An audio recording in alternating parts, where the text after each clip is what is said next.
Hello, my name is Dr. Beverly Jeannie Gore, and I am a registered and licensed dietitian. I work for the Houston Health Department as a staff analyst. For the past several years, the pageant director, Miss Linda Wu, has invited me to speak to the Miss Chinatown contestants about nutrition. We realize that when young ladies are competing in a beauty pageant, they may want to lose weight or improve their health by changing their eating and exercise habits. Sometimes they can go to extreme measures. The purpose of my presentation is to give you some sound nutrition advice that can serve you now and hopefully in the future as well. Here is an overview of the presentation. We will discuss the nutrients for which young women are most likely to be deficient and the foods that can help supply those nutrients. We will talk about eating patterns and why it is important to think about your health not only now but for the future. Some tips will be given about getting and staying active through an active lifestyle and physical activity. We will discuss several controversial topics in nutrition, such as the gluten-free diet, the paleo diet, and the ketogenic diet, as well as some advice on supplements, energy drinks, and caffeine. And finally, we will talk about some websites and sources for reliable nutrition and health information. Iron, calcium, folate or folic acid, and vitamin D are the nutrients that young women in America are most often lacking in their diets. This comes from surveys with large populations of women. So it may not be true for you, but for many women, they do not get sufficient amounts of these nutrients through their diets. Let's talk about each of them briefly. Iron is important for preventing anemia. Young women who are in their childbearing years, that is, still experiencing their periods, can have a tendency to be low in iron because of the monthly blood loss. Another contributing factor is that many young women are adopting a vegetarian lifestyle, and although it can be a healthy lifestyle, if they are not consuming meat, they may not be getting sufficient iron in their system. A major symptom of iron deficiency anemia is fatigue. Women between the ages of 19 and 50 years of age need 18 milligrams of iron per day. Where can you find iron? First, I've listed some animal sources of iron, and then there is a list of vegetable sources of iron. Although you can get iron from both of these lists, it should be noted that the heme iron in animal foods is absorbed better than the non-heme iron. Calcium is needed to help your bones and teeth be healthy and to prevent osteoporosis or brittle bone disease. You've seen elderly women with hunched over backs and weak hips. You can delay or avoid those conditions if you consume sufficient calcium in your diet. But it's important that you do it when you are young. Calcium absorption decreases as we age, and it needs to be present in sufficient amounts while bone is being developed. Many Asian women are at risk for osteoporosis because we tend to have small, light bones. So if we don't consume enough calcium, we tend to make the problem even worse. Women need 1,000 milligrams of calcium per day. In an 8-ounce cup of milk, there are about 300 milligrams of calcium, so it is recommended that you have 3 cups of milk or the equivalent per day. You can get calcium from yogurt, cheese, and some leafy green vegetables. Some foods have calcium added to them, such as orange juice, cereal, soy milk, and tofu. Many Asian women are lactose intolerant and don't consume milk, so consider these other sources. Folate or folic acid is the third nutrient young women should be concerned about. These are my beautiful grandkids. I am thankful that they are healthy and strong. However, pregnant mothers who don't get sufficient folic acid in their diets run the risk of having babies with neural tube defects and other abnormalities. So for the sake of your future children, make sure you get in at least 400 micrograms of folic acid per day. It's easy because there are a lot of food sources for folic acid. The next slide has a list of foods with folic acid.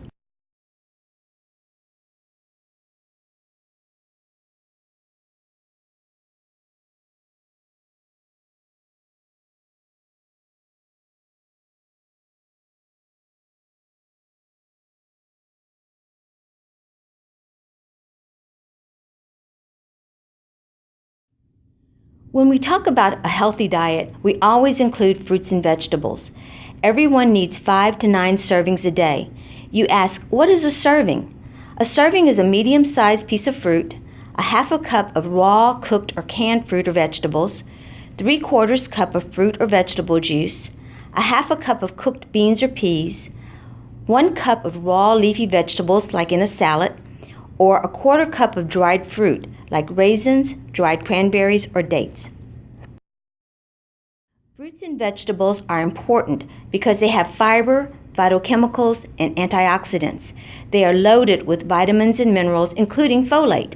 In general, they are also low in calories and fat, yet they give a feeling of fullness, therefore allowing you to be satisfied with more food but fewer calories. Eating patterns. We know everyone leads busy lives, and it is often not easy to eat healthy every day or at every meal. But here are some patterns that, continued over time, may not be very good for your health and some ways to improve them. Skipping meals too often may lead to overeating at the next meal. It also encourages wide swings in one's blood sugar, which can affect mood and energy level. For most people, breakfast is very important, although some of the recent research shows that it is not that important for some people. In general, it is a good idea to rev up the metabolism after a long sleep with a good breakfast. It can be an easy meal of peanut butter and toast or a bowl of oatmeal and fresh fruit. Snacking too often, especially on poor choices like chips and cookies, two of my weaknesses, interferes with eating the healthier foods and can add pounds without us realizing it. Sometimes snacking is associated with anxiety and stress and not hunger. It may help to ask yourself, am I really hungry and that's why I'm eating, or is it because I'm nervous or anxious about something? Overdependence on fast foods.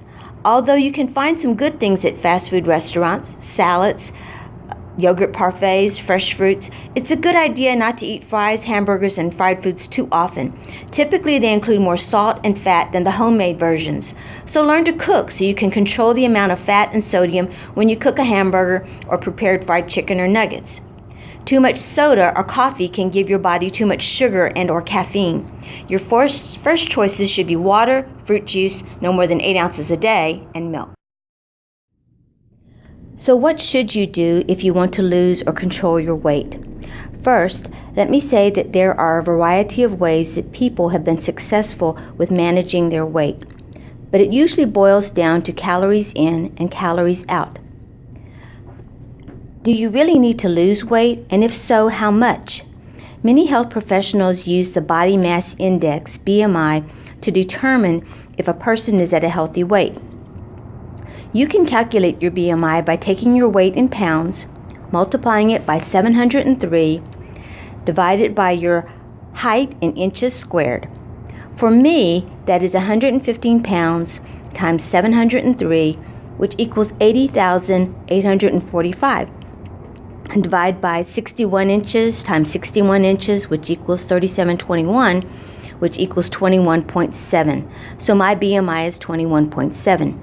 The normal range for BMI is 19 to 25, but the World Health Organization advises that Asians use 18.5 to 23.5 as normal range. If you find that your BMI is a lot over the 23.5, some things you can do are to decrease the fat and calories in your diet, increase fiber, watch portion sizes, and keep a food diary. Some things dietitians and health professionals do not recommend are body wraps and sweatsuits, which just make you sweat profusely so that you lose water and appear to lose weight. The effect will be temporary. Diet teas, which often have high levels of caffeine and other stimulants, diet pills, which can be dangerous and must be taken under the supervision of a qualified physician, fad diets like grapefruit diets, binging and purging, as in bulimia, are very dangerous for your health and can lead to permanent damage to your gastrointestinal tract. Excessive fasting or extremely going without food for long periods of time and abuse of laxatives, these are all unsafe. Again, thinking about the future you, your eating and exercise habits set the foundation for your health later on in life. If you eat too much saturated fat as a young person, your arteries start showing signs of clogging sooner. So try to adopt healthy eating habits early in life. The same goes for high blood pressure, diabetes, and even cancer. Early health habits contribute to better health outcomes and delayed or prevention of chronic diseases. Obesity is a risk factor for all of these diseases. Now, I am not an exercise physiologist or physical therapist, but the Centers for Disease Control and other major health organizations recommend that you get in at least 150 minutes of moderate to vigorous physical activity per week. That translates to only 30 minutes 5 times a week. Optimally, we should strive for about 60 minutes of physical activity every day. And it goes without saying, please don't use tobacco in any form. Cigarettes, vaping, e-cigarettes. There is no upside to tobacco use. Physical activity and exercise should be composed of aerobic activity, strength training, and flexibility exercises so you can be strong and healthy like these two superheroes. Another relatively new public health discovery is that many people in America have low blood levels of vitamin D. Some people believe that it is because we do not get enough sun exposure, since sunlight helps our bodies manufacture vitamin D under the skin. To ensure adequate dietary vitamin D, make sure to include fish, leafy green vegetables, and dairy products in your diet. It is also suggested that you spend at least 10 minutes in the sun every day to promote your natural vitamin D production. Now for some controversial topics in nutrition. Should you take vitamin supplements? Generally, we can and should get all our vitamins and minerals through our diet, and healthy people really don't need any supplements. Dietary supplements are a $32 billion industry. One can take too much of a vitamin, especially the ones called fat-soluble vitamins, A, D, E, and K. In general, if you take too much of the water-soluble vitamins, your body will just dispose of them through your urine, but there have been some cases of overdoses of those as well. Typically, there is no need for supplements of individual vitamins. If you think you need to take something to fill in the gaps, take a general daily multivitamin like a One-A-Day or Centrum. Calcium may be the only nutrient that is difficult to consume in sufficient amounts without taking a supplement. Sports drinks like Gatorade and Powerade are usually unnecessary unless you are exercising for long periods of time and perspiring profusely. Some have stimulants, and it is not recommended to consume them with alcohol. Caffeine in excess can cause irritability and stomach upset. It is in many beverages and in some medications also. Because it promotes urination, make sure to compensate for fluid loss by staying well hydrated with water. As mentioned before, vegetarianism, or going even vegan, can be an acceptable dietary pattern.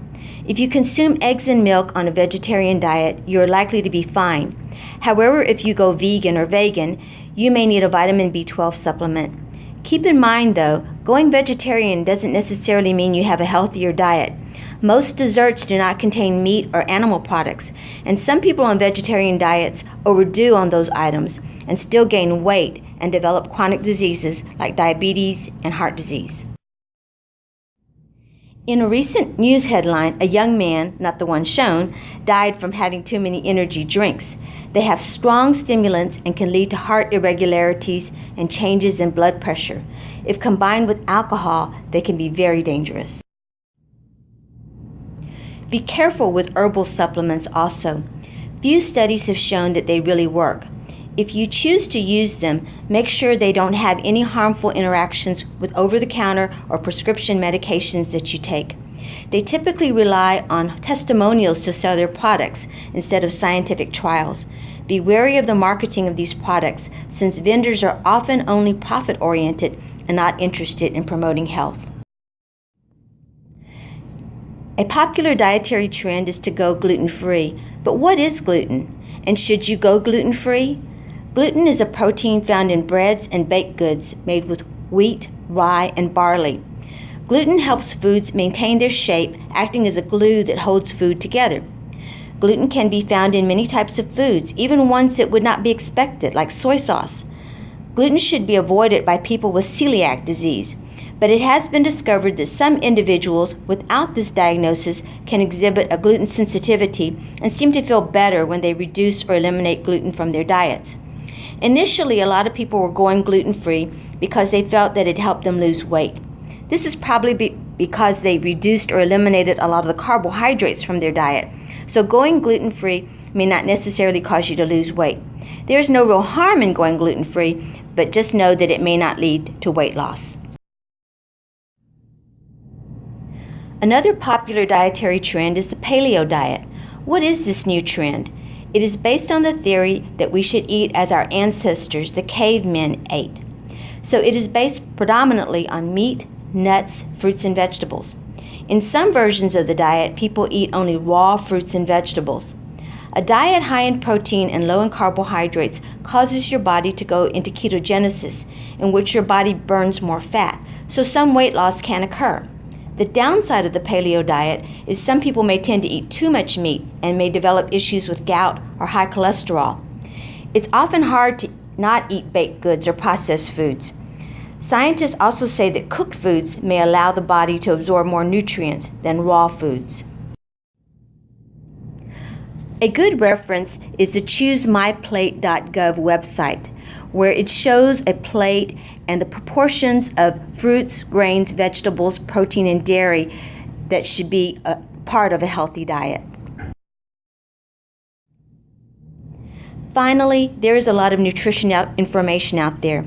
You Google something and 1,000 websites pop up. Be cautious about websites that are selling products because they may be biased in the presentation of their quote-unquote facts. There are some credible websites which tend to provide more objective information based on the latest research. Thank you for listening to my presentation. If you have questions or would like to follow up with me, please contact me, Dr. Beverly Gore, at beverly.gore@houstontx.gov. Thank you and best wishes at the pageant.